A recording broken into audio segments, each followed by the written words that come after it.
They said it was madness, that a woman, a widow, couldn't do it. But as the wind's howl froze the soul and hunger tightened her children's throats, Anya heard only the ancestral call.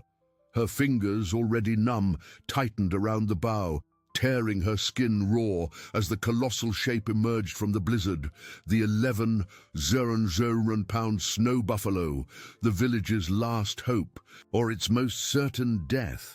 And what she would do next would echo across all the frozen tundras, deciding the fate of her people. The colossal shape, a mountain of fur and muscle, emerged from the blizzard, and Anya felt the frozen air tighten her lungs. It wasn't just large, it was a primordial force, an echo of the tundra itself, with horns that looked like twisted branches of an ancient tree.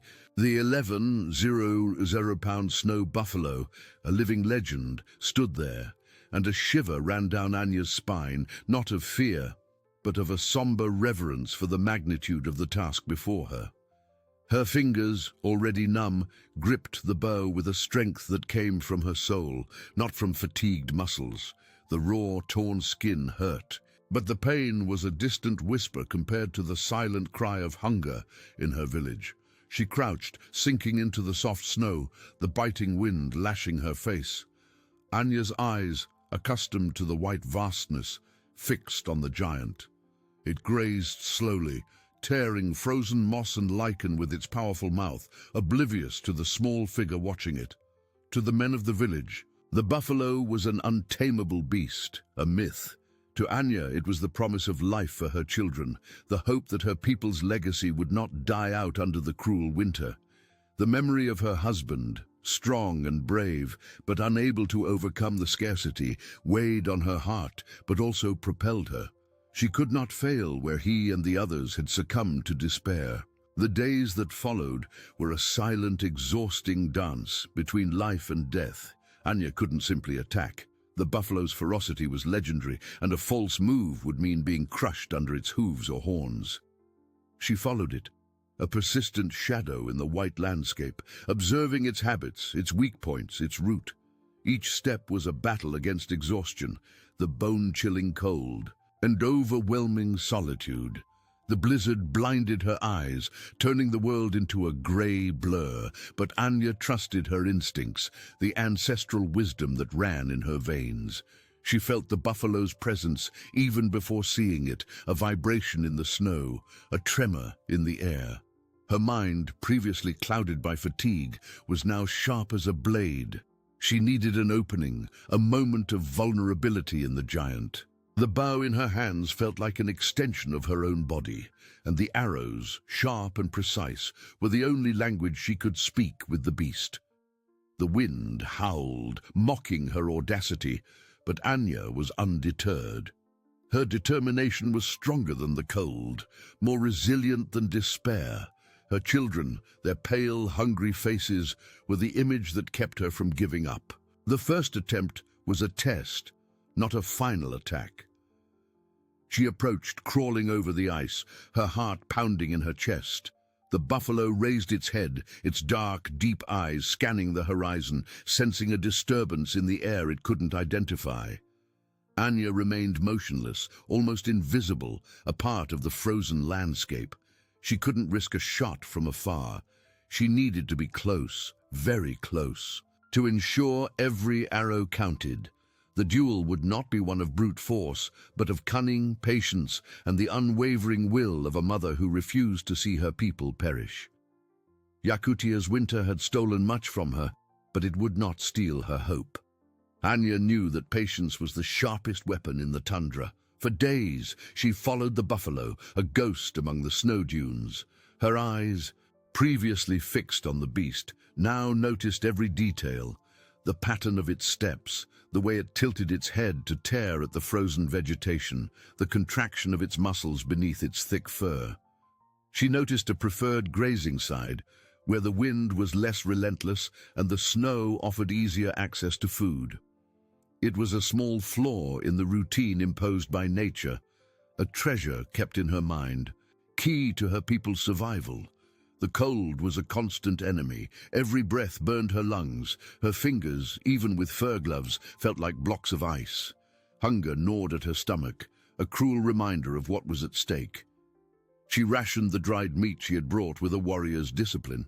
At night, she dug a snow shelter, nestling in to escape the wind, and dreamed of the warmth of the hearth, of her children's thin, hopeful faces. The image of her husband, Mikhail, appeared in her thoughts, not as a shadow of failure, but as a reminder of the love that bound them and the responsibility that weighed on her shoulders. This responsibility was a burden, but also her greatest strength. Anya understood that the buffalo was not just an animal, but the very embodiment of Yakutia's raw power. Its dark eyes, deep as the polar night, carried an ancestral wisdom, an indifference to human presence. She needed more than a precise shot. She needed a plan that honored life, minimized suffering, and maximized success. Tradition said that hunting was a dialogue, a silent exchange between hunter and hunted, and she, a woman, was about to engage in this dialogue with the tundra's greatest creature. On the third day, the blizzard subsided, revealing a pale blue sky. But the cold intensified, making the air dense and biting. Anya felt the moment approaching. The buffalo was at its usual grazing spot, head lowered, focused on food. It was now or never. She moved with calculated slowness, every muscle tense, every fiber of her being focused. The bow was ready. The sharpest arrow from her quiver, greased with tallow to slide better, rested on the string. Her steps were almost inaudible, a whisper in the snow. Anya's heart beat like a war drum, but her mind was at peace, clear as ice. She remembered her grandmother's teachings about the connection to the land, about how the hunting spirits favored those who showed genuine respect and need. There was no ego in her hunt, only the pure and desperate will to protect. She approached until she felt the buffalo's warm breath in the icy air, the smell of earth and moss emanating from its colossal body. It was a dangerous proximity, but necessary for the decisive blow. Her eyes narrowed, her aim fixed on a vital spot, studied for days. The arrow, an extension of her own soul, was about to find its destiny. The tundra's silence was broken only by the wind and the frantic beating of her heart, a sound that seemed to echo the deep pulse of life and death. The tundra's silence was broken by the biting wind and the frantic beating of her heart. Anya raised her bow, her muscles trembling from the accumulated tension of days of pursuit. The arrow aligned with the vulnerable spot, promising life to her people. Her eyes closed for a brief, solemn instant, a silent prayer to the hunting spirits and to Mikhail's memory. With a controlled exhale, she released the string. The arrow's sharp hum cut through the icy air, laden with the village's despair and hope. The arrow flew true, hitting its target with astonishing precision. The buffalo shuddered, letting out a deep groan that resonated across the vast tundra. The giant staggered, its massive hooves sinking into the snow.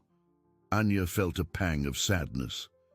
It was a life taken so that others could continue.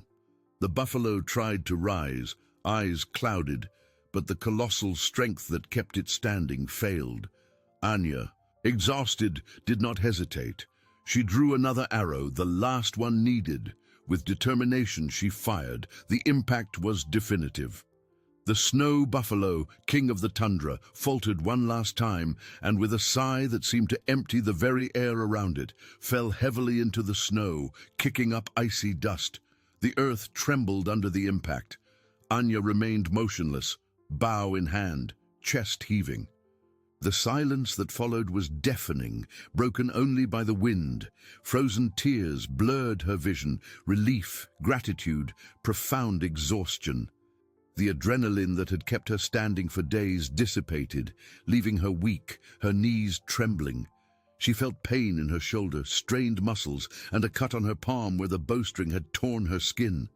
Slowly, with effort, Anya walked to the buffalo. The creature lay there, a mountain of flesh and fur, warmth still emanating from it. She touched the thick fur, feeling the life drained away. Reverence filled her heart. "Forgive me, Great Spirit," she whispered, her voice hoarse. "You gave your life, so my village could live." The task ahead was immense. Dismembering an animal of that size, under those conditions, would make any man hesitate. But Anya was the YAKUT widow, driven by love and necessity. Her numb fingers began to work with her husband's sharp knife. Every cut was an act of will, a piece of meat, a promise of hope. The sun was setting, and Anya knew she had to be quick. The night's cold would bring predators and solitude. She worked tirelessly, her mind focused on her hungry children. The buffalo's weight was overwhelming, but she refused to leave any piece behind. Hide, blood, meat, everything would be used, precious. With every muscle fiber that tore, she felt the strength of her ancestors, the resilience of a people who had survived winters. The smell of warm blood in the air was a vivid reminder, life taken for life preserved. When the moon rose, a pale disk in the dark sky, Anya was exhausted, wounded, and covered in blood. The makeshift sled was loaded, the meat packed for the long journey. She looked at what remained of the great buffalo, a silent tribute to its courage and sacrifice. The village was far, the journey back would be arduous, but Anya felt a new strength, a flame ignited. She was not just a widow, she was the hunter, the provider, the heroine who had defied the impossible. Hope, finally, was on its way home. Anya pulled the rope of the makeshift sled, feeling the colossal weight of the freshly killed buffalo drag through the snow. Every fiber of her being screamed in protest. The polar night's cold, which had once seemed a distant enemy, now clung to her, penetrating her clothes, burning her skin. The pale moon in the dark sky barely illuminated the path, and shadows danced, transforming the snow dunes into silent monsters. Her shoulder ached terribly, a muscle strained by the force of the shot, and the cut on her palm throbbed, a constant reminder of the battle fought. But Anya couldn't stop. Her children, the village, depended on every slow, painful step. The journey back was a trial as arduous as the hunt itself. The sled, laden with hundreds of pounds of meat, sank into the soft snow, requiring a Herculean effort to move. Anya bent over, her body tense, the muscles in her legs and back burning. Her feet, even inside her fur boots, felt like numb blocks of ice.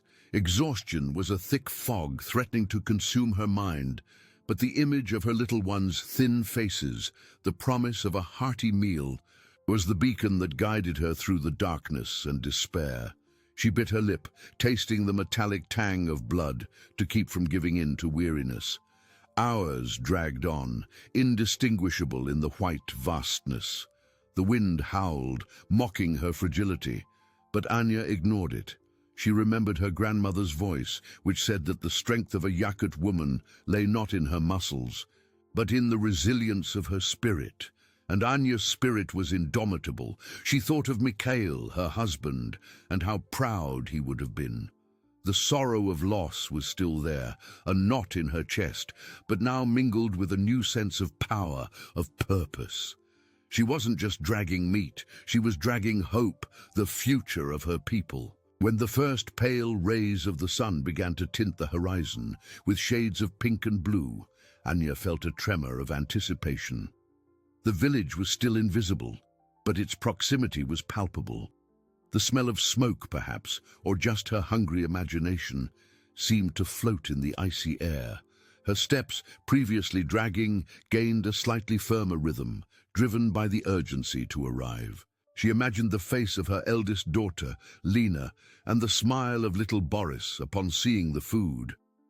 That vision was her true fuel. Her body was covered in snow, dried blood, and frozen sweat. Her clothes were torn in several places, and her face, marked by wind and fatigue, was a mask of determination. She was no longer just Anya, the widow. She was the hunter, the provider, the woman who had defied traditions and the fury of nature.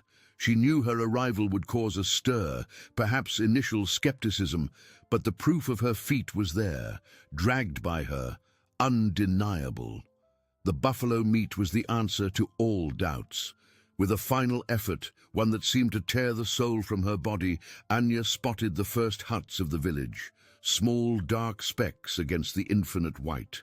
Her heart, which had been beating erratically for days, now seemed to explode in her chest, a mix of relief and triumph.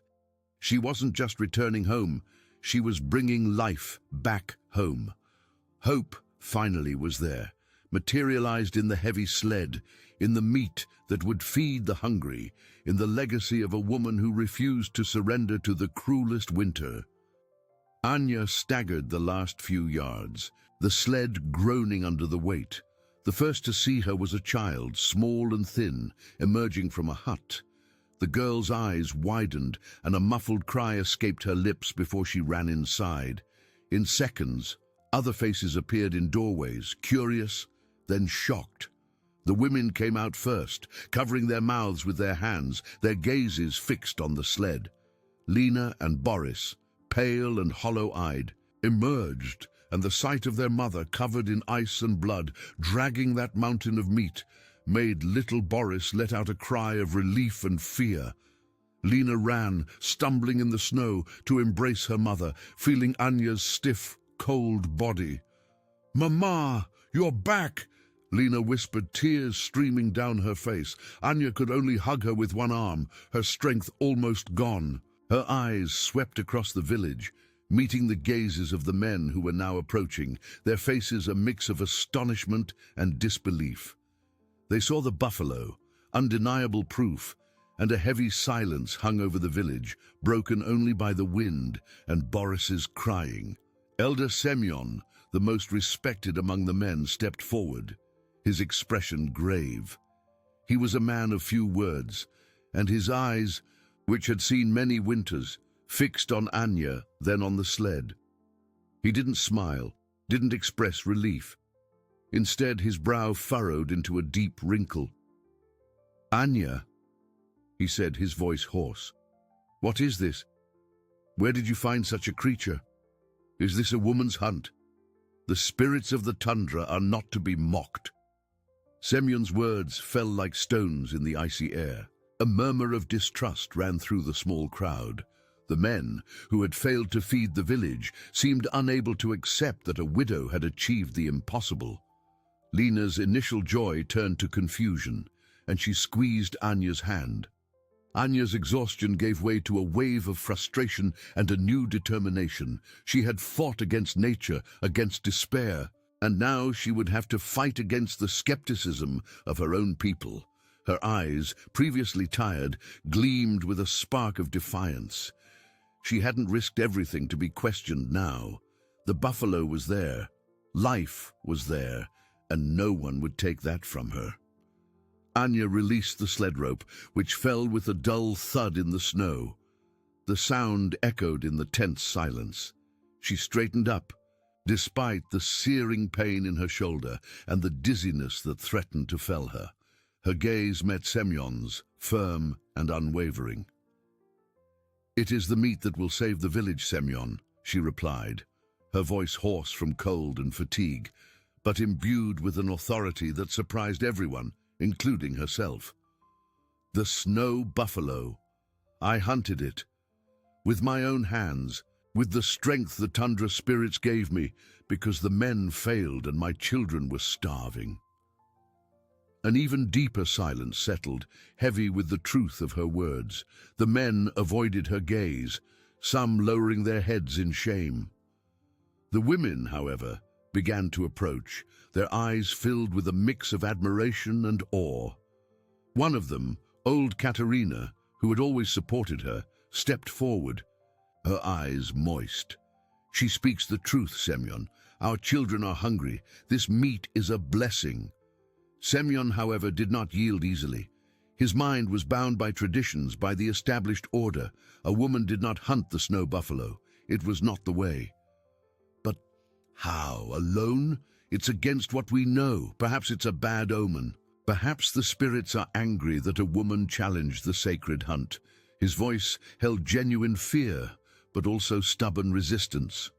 Anya stepped forward, ignoring the pain. The spirits are angered by inaction, Semyon, by the cowardice that lets children starve. I did not defy the spirits. I pleaded for their help, and they guided me. This meat is not an omen. It is life. It is proof that hope can flourish even in the harshest winter if we have the courage to fight for it. She held out her wounded hand, showing her torn palm, her broken nails, a silent testament to her struggle. Lena, still clinging to her mother, looked at Semyon with eyes full of pleading. "Grandpa Semyon, Mama is hurt. She's tired. But she brought us food. Please." Boris is crying. Previously suppressed, returned with force, a sharp sound of hunger and relief. The sight of the exhausted, wounded widow defending her feet against skepticism and the crying of the hungry children began to break the barrier of tradition. The turning point was not just the arrival of the meat, but Anya's need to fight again, this time for the acceptance of her own heroism, so that the meat could truly save her people. Anya, with her wounded hand outstretched, her eyes fixed on Semyon's, felt the cold of judgment, but also the strength of her truth. Boris's crying, a poignant reminder of the hunger plaguing the village, seemed to echo the urgency of her words. Katerina, the wise elder, took another step forward, her voice soft but firm. "Semyon, what do the spirits desire more than the lives of our children? Anya brought life. We cannot refuse it." Other women began to murmur in agreement, their hopeful and admiring glances turning to Anya, then to the elder. The men, who had previously remained rigid in their disbelief, began to exchange glances. The shame of their own inaction, of having failed to provide, weighed heavily on them. The sight of Anya, small and fragile, yet with an iron determination dragging that mountain of meat, was a cruel mirror of their own failures. Semyon, his brow still furrowed, hesitated. His eyes scanned the loaded sled, then returned to Anya, to her bloodied hand, to Lena clinging to her mother. He saw not just a woman who defied traditions, but a mother who refused to see her children die. The rigidity in his demeanor began to yield, replaced by an internal struggle. Tradition was strong, but necessity, the survival of his people, was older than any rule. He took a deep breath, the icy air burning his lungs. "May the spirits forgive us if we erred," he finally said, his voice softer, almost a whisper. "But hunger does not wait. The meat is here. Let it be distributed." A collective sigh of relief swept through the crowd. The women rushed to the sled, some with tears in their eyes, others with trembling smiles. The men, with respectful silence, began to help unload the meat. The village, previously plunged into despair, now buzzed with renewed energy, a palpable hope. Anya felt her legs weaken. Lena held her tightly, and Katerina approached, enveloping her in a warm embrace.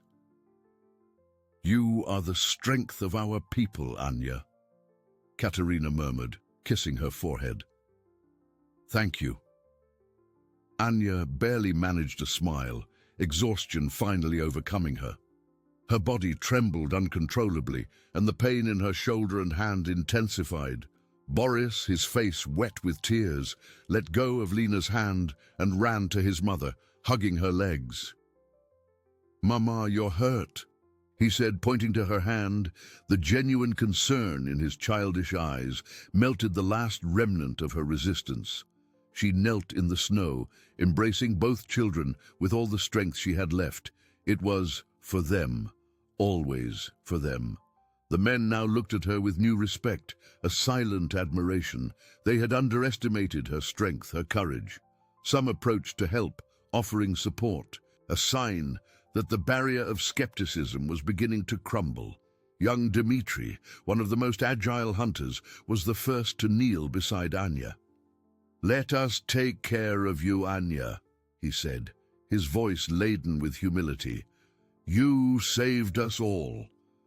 He and other men began to carry the meat to the huts, where fires would be lit and food prepared. The long-awaited smell of fresh meat began to spread through the air, a scent of life and rebirth.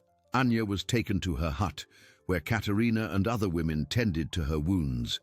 They cleaned the cut on her hand, massaged her aching shoulder, and covered her with warm furs. The warmth of the fire, the aroma of cooking meat, and the loving presence of her children and neighbors were a balm for her exhausted soul. She watched Lena and Boris, their eyes shining with the promise of a hearty meal, and felt a deep peace. The struggle had been arduous, but the victory, shared with her people, was worth every drop of sweat and blood. The village had found not only food, but a new understanding of what strength and leadership meant, redefined by the courage of a woman. The warmth of the fire in Anya's hut was a welcome embrace, dispelling the cold ingrained in her bones. Katerina and the other women worked in silence, their nimble hands cleaning and bandaging the deep cut on Anya's palm, while an herbal ointment soothed the throbbing pain in her shoulder. Lena and Boris nestled beside her, their eyes fixed on the steaming pot over the fire, where pieces of the snow buffalo cooked slowly, releasing a rich, comforting aroma that filled the air. It was a smell of life, of a promise fulfilled. Outside the hut, the village was in a contained frenzy. The men, led by Dmitri, unloaded the rest of the meat from the sled, their expressions still a mix of admiration and a pang of shame. Semyon's decision to accept the hunt had broken the ice of tradition, but the shift in mindset would take time. However, hunger was a cruel master, and the sight of fresh meat overcame any skepticism. Fires were lit in several huts, and the sound of knives carving meat echoed in the icy air, a hymn of survival. Anya felt an exhaustion so profound it seemed to extend to her soul. But, seeing the sparkle in her children's eyes, the pang was accompanied by a wave of satisfaction. They ate the cooked meat with a heartbreaking eagerness, their small faces lighting up with each bite. Lena, between sips of warm broth, looked at her mother. "Mama, it's the best food I've ever eaten," she whispered, and Anya felt a warm tear trace down her weathered face. Katerina, sitting beside her, held her good hand. "You did what no man dared, Anya. You brought life back to us." Her voice was a balm. Anya merely nodded, unable to speak, emotions choking her. She didn't see herself as a heroine, but as a desperate mother who would do anything for her children. However, the way others looked at her now, with respect and gratitude, told her that something fundamental had changed. Night advanced, and the impromptu feast united the village in a way that despair had failed to do. Low laughter and whispered conversations replaced the somber silence of previous days. Children, previously listless, ran and played near the fires, their energies renewed. Semyon, observing from his own hut, saw the transformation. He saw Anya, surrounded by her children and the women, a figure of silent strength. Tradition was important, yes, but life, the continuity of his people, was supreme. He felt a lump in his throat, a mix of relief and a new understanding. Anya, lying on her fur bed, with her children asleep near her, felt the physical pain subside, replaced by a serene peace. The smell of roasted meat still lingered in the air, a constant reminder of her victory. She had defied not only nature, but also the expectations of her community, and had prevailed. Winter was still long, and the challenges had not disappeared, but the village had food, and more importantly, it had hope. The strength of a woman, the love of a mother, had rewritten everyone's destiny. Mikhail's legacy, her husband's, now mingled with her own, a testament to the unwavering resilience of the YAKUT people. She closed her eyes, exhausted, but with a heart full of a new and powerful certainty. Anya slept deeply, a heavy, restorative sleep she hadn't had in days. In her dreams, the snow buffalo reappeared, but this time not as a threat, but as a totem of strength, a vivid reminder of her own resilience. She awoke to the warmth of the sun filtering through the hut's furs, a pale, gentle glow, very different from the tundra's cruel light.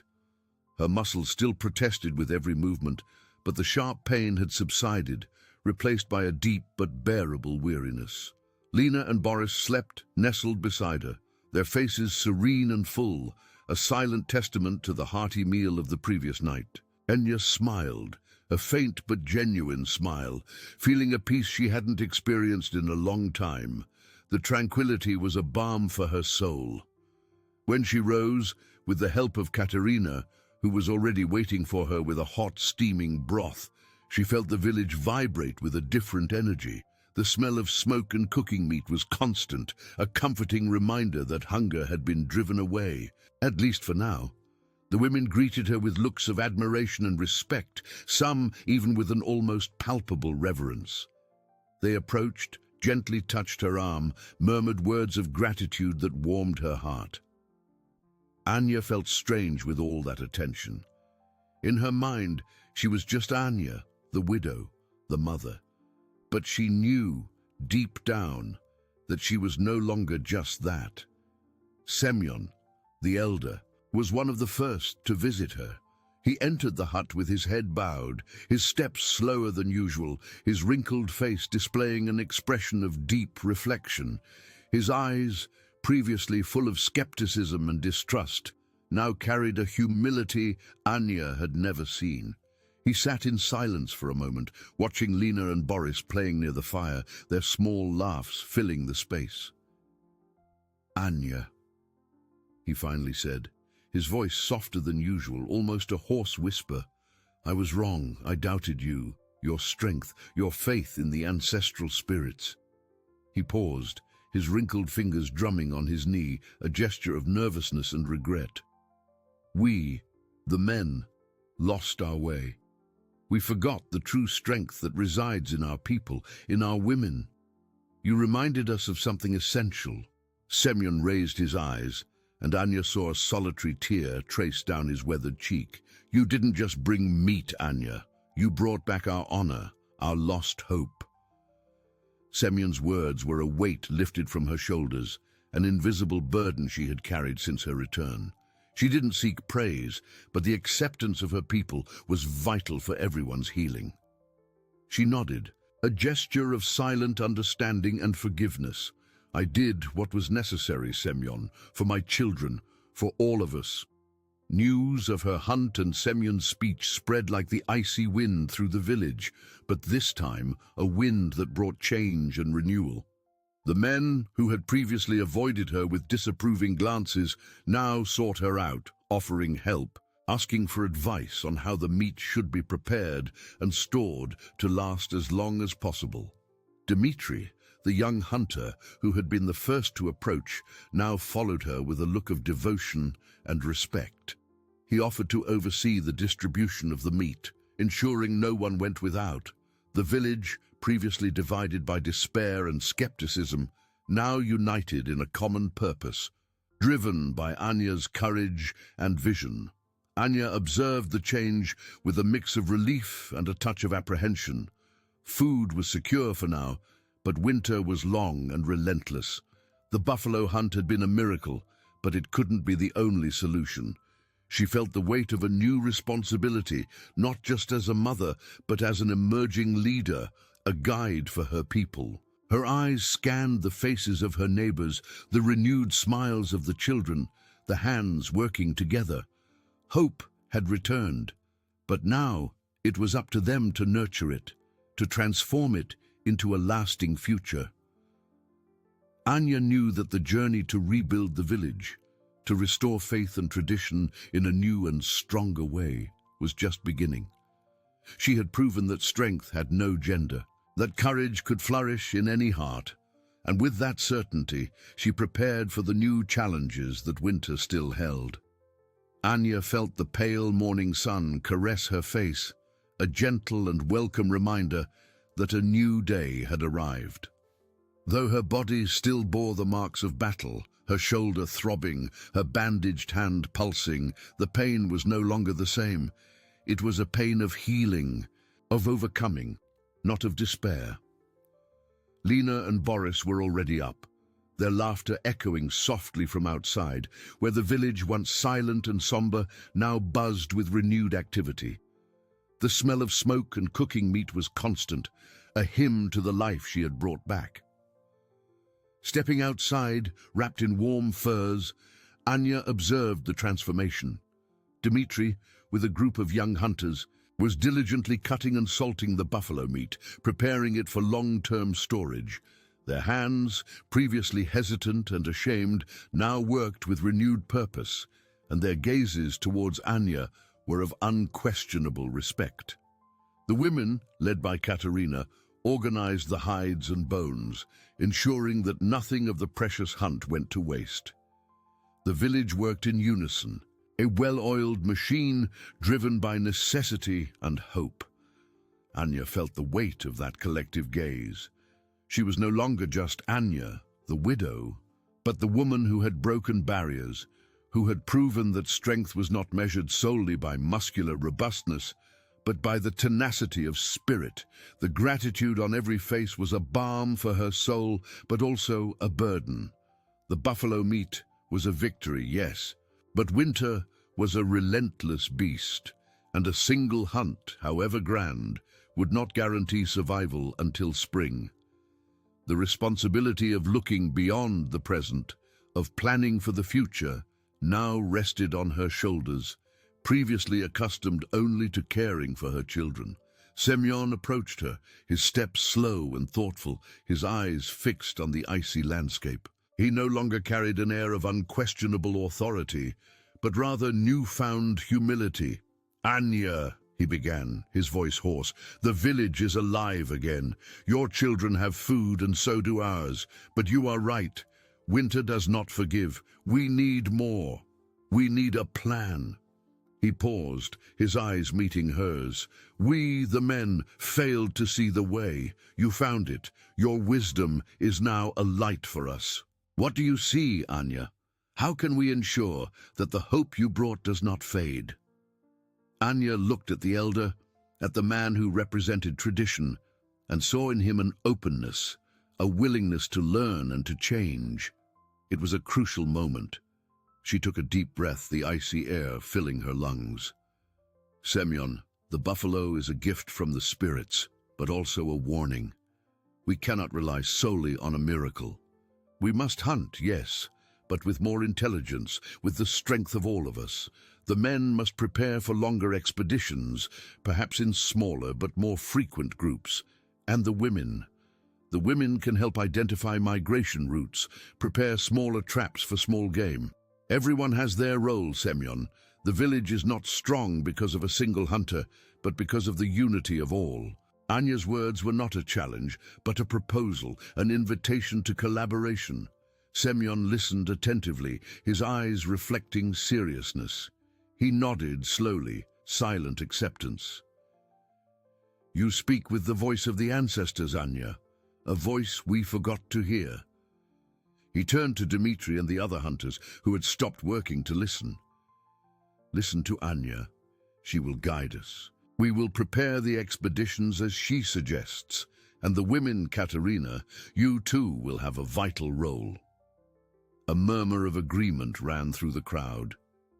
The division between men and women, tradition and necessity, began to dissolve. The village, previously on the brink of collapse, was rising again, not just with food, but with a new structure, new leadership.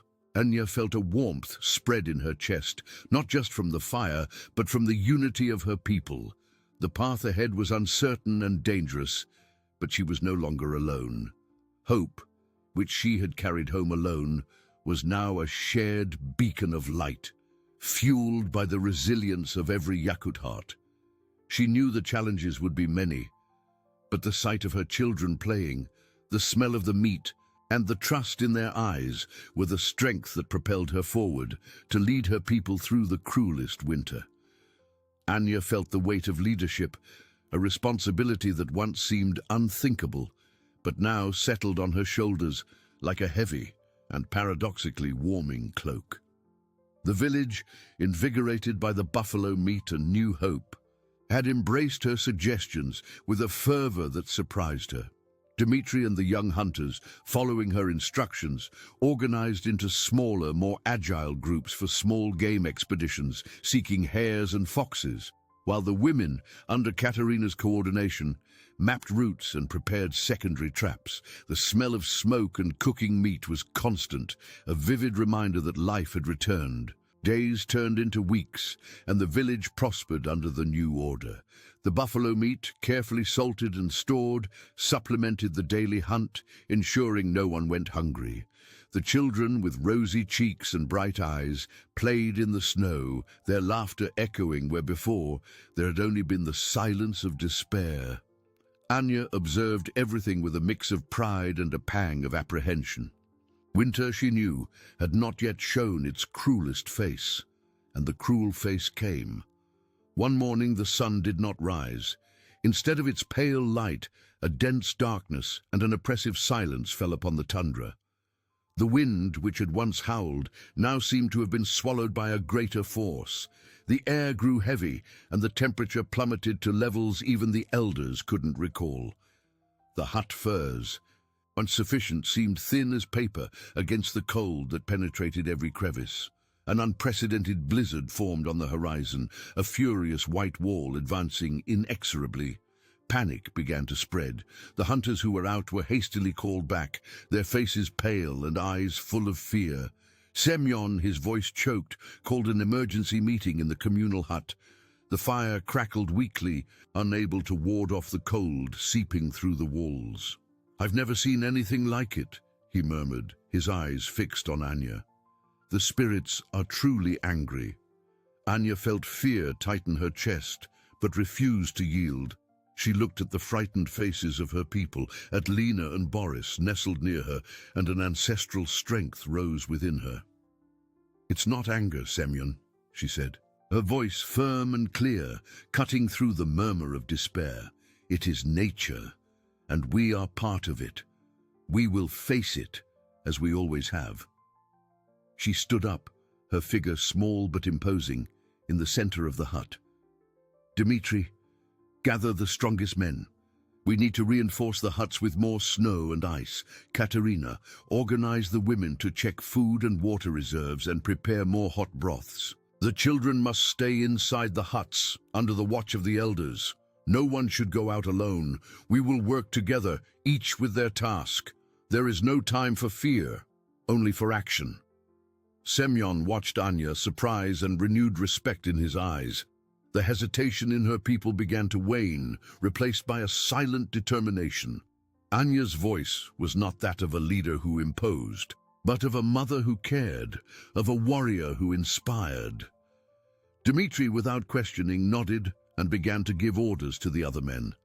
Katerina, with the old wisdom in her gaze, was already mobilizing the women. The blizzard struck the village with unimaginable fury. The wind howled like 1,000 hungry wolves, and snow fell in blinding whirlwinds, swallowing the world in an impenetrable white.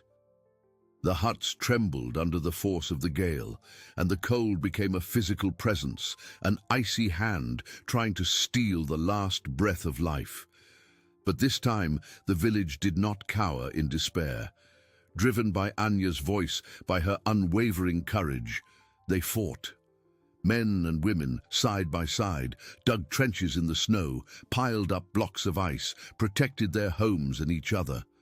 Anya was everywhere, her eyes watchful, her words of encouragement echoing above the storm's roar. She helped carry ice blocks, checked on the children, distributed hot tea. Her shoulder and hand ached, but she ignored the pain, driven by a greater force. The climax was not a confrontation with a beast, but with nature's own fury, and the village, united, was ready to face it, led by the woman who had redefined what it meant to be strong. The wind, which had howled like 1,000 hungry wolves, finally began to subside, its fury gradually diminishing like an exhausted animal. The snow, which had fallen in blinding whirlwinds for endless days, now merely floated softly from the grey sky, like feathers from a giant bird. When the first pale light of the sun managed to break through the curtain of clouds, it revealed an unrecognizable village, buried under mountains of snow and ice. The huts, once visible, were now just white mounds, their entrances barely distinguishable. But beneath that vast white shroud, there was life. Anya, covered in snow and exhaustion, felt relief flood her body like a warm, welcome wave. Her muscles screamed in pain. Every movement was an effort, but the smile on her lips was genuine. She watched the men, with Dmitri at the forefront, using makeshift shovels to clear the hut entrances, their faces marked by weariness, but their eyes shining with new hope. The women, led by Katerina, were already starting to light the fires again, the smell of smoke mingling with the aroma of warm broth that would soon be prepared. Semyon, the elder, emerged from his hut, his steps slow and hesitant in the deep snow. He stopped beside Anya, his eyes scanning the village and then fixing on her. "Anya," he said, his voice hoarse with emotion and cold, "you saved us. Again." He reached out his wrinkled hand and touched her shoulder. A gesture of deep respect and sincere reverence. "I saw it. I saw you everywhere, tireless. You are the strength that united us, the light that guided us through the darkness." Anya merely nodded, unable to utter words, emotions choking her.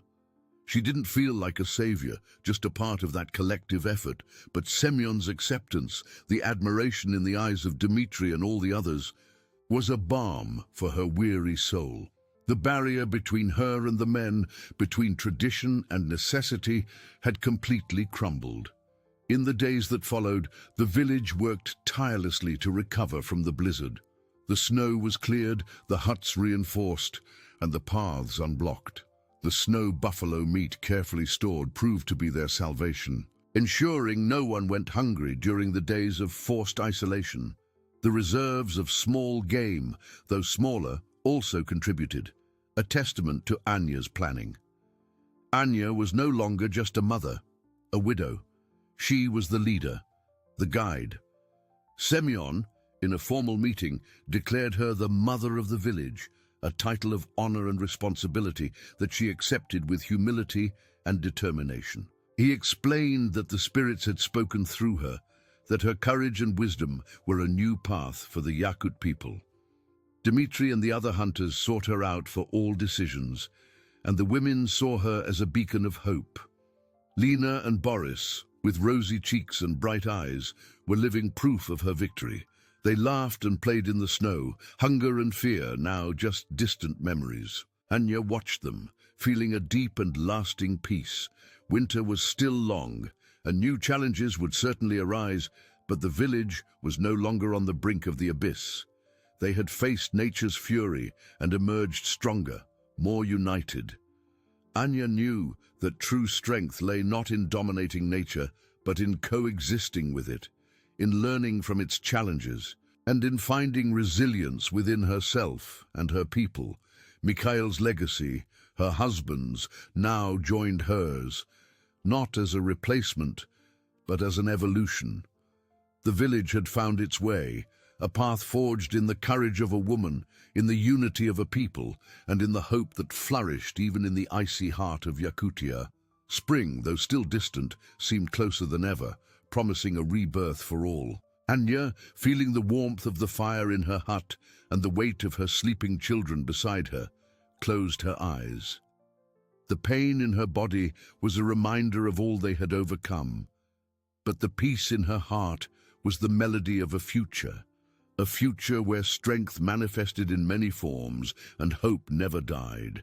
The remaining weeks of winter stretched on, but not with the same heavy burden as before. The village, now cohesive and resilient, had found a rhythm.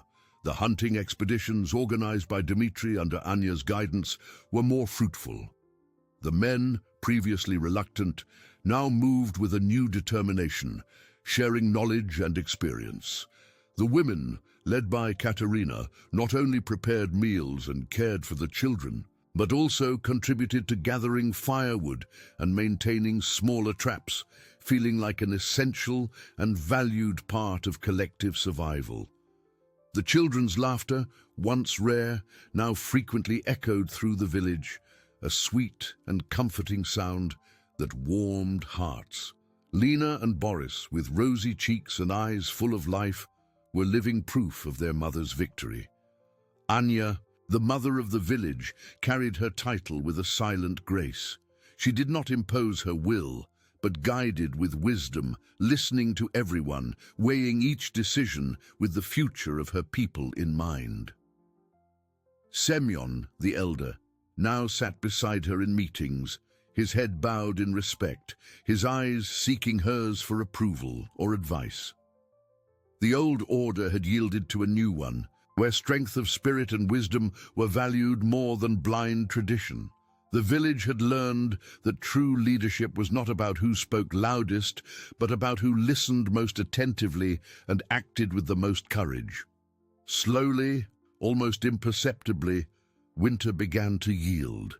The days lengthened, and the sunlight, previously pale and fleeting, now lingered a little longer on the horizon, painting the sky with shades of pink and orange that promised a warmer tomorrow. The icy wind still blew, but its bite was not as cruel.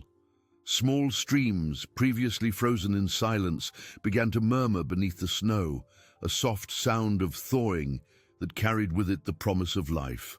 The first birds, messengers of spring, began to appear, their timid songs breaking the tundra's silence. The arrival of spring was a spectacle of rebirth. The snow melted in torrents, revealing the dark, damp earth beneath.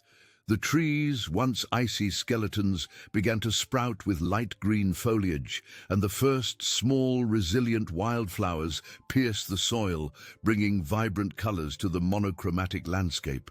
The village erupted in celebration. It was not just joy for the end of the cold, but a deep feeling of gratitude and triumph. They had survived, they had prospered. Anya stood at the entrance of her hut, watching her children run freely across the verdant tundra, their laughter mingling with the birds' song. Dmitri and the other men were repairing sleds and preparing fishing nets for the coming season, their movements full of renewed energy. Katerina and the women planted the first seeds, their faces illuminated by the sun. Semyon, sitting on a log, observed the scene with a serene smile, a peace Anya had rarely seen in him.